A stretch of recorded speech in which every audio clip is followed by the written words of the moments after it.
Okay, this is part 3 of our series, getting ready for the first Marconet. Today we are doing sheet number 4, Emuna Gula number 4, and the topic of that is the Chavot Halavavot, the duties of the heart. Now, the first important thing is that Rabbeinu Bachya, the duties of the heart, the Chavot Halavavot, and you see it in English, it's written in Hebrew as well. The greatest gift which the Creator bestowed on his servants, human beings, after bringing them out to full perception and complete understanding, is wisdom.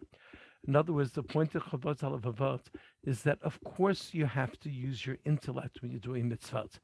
In other words, he's rejecting the idea that we learned of the Baba of a Rebbe of just going out doing mitzvot and the emunah is going to come, just as a total emotional response. But of course, a person is endowed with wisdom. He should use that in terms of his understanding of his relationship with HaKadosh Baruch Hu. He goes further and it tells us there are two main categories of mitzvot.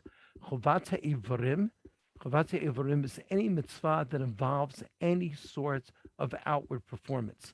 Putting on tefillin is chovat ha'evarim. Evarim means the limbs. It's an obligation of literally the obligation of the limbs. limbs.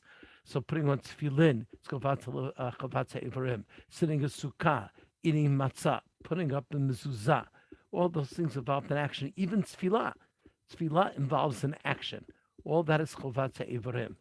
The next category is what he calls chovat halavavot, which does not involve any action whatsoever, but totally a mitzvah that resides totally within the heart. And he says as follows: when it comes to the chovat ha'evarim, it's possible to have two sorts of mitzvot. One is what's called the mitzvot sichliot, which are totally sichliot from the word seichel, which are totally understandable. Kibura ve'em, nichum avelim, bikur cholim.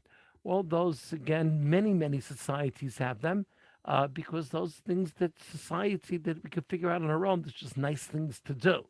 And those are called mitzvot sichliot. But there are also in Chovat Evarim mitzvot shma'iyot. Shma'iyot means just mitzvot that we have to listen to. Even if we don't necessarily understand them, sometimes we refer to them as chukim, not to wear shatnez, not to eat basar v'chalav, milk and meat together, etc., etc.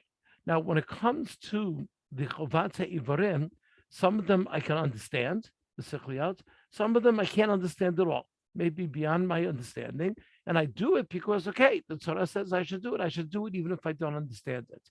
However, when it comes to the chovat halavavot, that's a very different category, says Rabbeinu B'chayai. The chavot halavavot, by definition, if something is in the lave, it has to be understood. Ahavat Hashem, loving Hashem, Yirat Hashem, being in awe of Hashem. Right? Those are all examples of mitzvot aseh, of chovat halavavot. Lo ta'aseh, lo tisna et achicha bilvavecha. You're not allowed to go ahead and to hate another person. That resides in the heart. Those things reside totally in the heart. And when something's in the heart, it must be understood. So to say that you just do mitzvot out of emunah and that's it, he rejects that. He said, Chovat ha'evarim, yeah, that's possible that I put on tefillin. I don't understand this. I put on tefillin because that's the Torah. I put on tefillin. When it comes to chovat halavavot, it must involve understanding. And he gives a couple of proofs. He says, Kevan sha'adam murchav miguf u'minefesh haseichel mechayev sh'yut siviyim lakuf v'siviyim laseicha. Since a person is divided into two, on the one part we are very physical, on the other part we have seicha, we have understanding, it makes sense that some mitzvot are going to address our physicality and things that we have to do, and you call chovat ha'evarim, and other mitzvahs are just going to be totally within our wisdom, within our lay, within our hearts and our wisdom. And even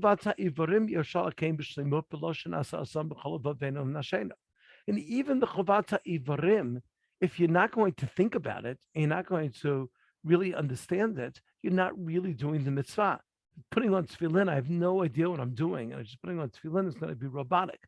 If I understand the mitzvah and my leiv is involved in it, and wisdom's understanding is involved in it, then obviously my performance of the mitzvah is going to be very much more enhanced. So psukim chashuvim. V'ahavta et Hashem Elokecha, you have to love Hashem. That's totally in the heart. That's something which a person has to understand. V'oto tiro, yirat Hashem, being in awe of Hashem. In ben adam l'chavero, you have v'ahavta l'reacha kamocha, love thy neighbor as thyself. Whatever that means, that's something which obviously demands understanding, not just doing. Lo tachmod is an isur that I'm not allowed to covet. That's in the heart. Since Hashem provided us with seichel, a person must use the seichel to understand his relationship with Hashem. Again, this is a pasuk we say in Aleinu 3 times a day. V'yodata hayom, and you'll know today. V'hashevota el levavecha, right? There's something that has to be understood in your heart. Ki Hashem hu Elokim b'shamayim mimal. The God is the ultimate power in the heavens above, and in our land. There's no other power like him. And all that has to be very, very much in the lave. He says the following allegory. He said a servant was tasked with collecting taxes.